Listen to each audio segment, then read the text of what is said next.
போன வாரம் நெல்லை அவிச்சு ஆவாட்டி காய வச்சுருந்தோம். அதை கொஞ்சோண்டு எடுத்துகிட்டு போய் நேற்று அரைச்சிட்டு வந்தோம். பாருங்கள், இதான் நம்மளோட தூயமல்லி நெல். ரைஸ் மில்லில் பக்கத்துலேயே அரைச்சோம்.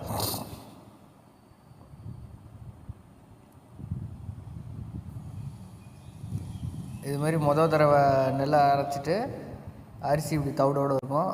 தவிடு ஒரு பக்கம் பிரிஞ்சுக்கிட்டு இருக்கும், பாதி தவிடு அந்த பக்கம் தவிடு. மறுபடியும் அந்த அரிசியை தூக்கி இதில் போட்டுட்டு மறுபடியும் ஒரு தடவை அரைப்பாங்க.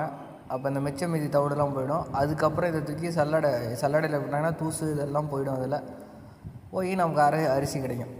எவ்வளோ எடுத்துகிட்டு போனோம்னா மொத்தம் ஒரு 104 கிலோ நெல் எடுத்துகிட்டு போனோம். கல் நொய் 1.5 கிலோவும், நொய் 8.25 கிலோவும், தவிடு ஒரு 34 கிலோவும் கிடச்சிச்சு.